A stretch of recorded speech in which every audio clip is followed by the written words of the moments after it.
ఇక్కడ కావాల్సింది ఒక మహిళని శీలాన్ని పవిత్రంగా భావించేటటువంటి భారతదేశం.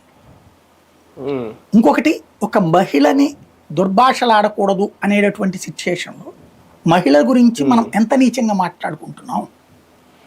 భువనేశ్వర్ గారి గురించి వాళ్ళు మాట్లాడిన, బ్రాహ్మణి గారి గురించి నీచంగా కొంత సంబోధనలు చేసిన, భారతీ గారి గురించి అసహ్యంగా మాట్లాడుతున్నా, ఎక్కడ ఈ సోషల్ మీడియాలో ఒక పెంట, నోళ్లకి అసలు అదుపు లేదు.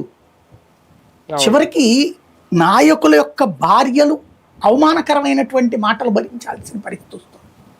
ఇంకా ఇప్పుడు భారతీ గారు వచ్చి క్షమాపణ చెప్పాలంటే భారతీ చంద్రబాబు క్షమాపణ చెప్పాలి, వాటికి మాత్రం క్షమాపణలు ఉండవు. ఇప్పుడు ఖచ్చితంగా అక్కడ వైసీపీ చేసిన తప్పల్లా వాళ్ళ సొంత పత్రికే, సొంత టీవీ ఛానల్ సాక్షి అంటే కొమ్మినేని మీద యాక్షన్ తీసుకుని ఉండాల్సింది. కొమ్మినేని అదుపు చేయలేదు కాబట్టి జగన్ తీసుకొని అది జగన్ కాదు, అది యాజమాన్యం చేయాలి.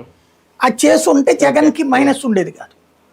కాబట్టి అది సాక్షి జగన్ది సొంతది అనేటప్పటికి సహజంగా ప్రశ్నిస్తారు, అది ఆటోమేటిక్గా ఉంటుంది. యాక్షన్ తీసుకుని ఉంటే సమస్య ఉండేది కాదు. ఇప్పుడు వాడెవడో మొన్న మధ్యన ఎవరిని భారతీ గారి గురించినే కదా మాట్లాడింది టీడీపీ అతను, వెంటనే యాక్షన్ తీసుకున్నారు కదా, మరి అది బాధ్యతగానే ఉన్నట్టే కదా. అప్పుడు ఇక్కడ వీళ్ళు కూడా బాధ్యతగా ఉండాలి కదా.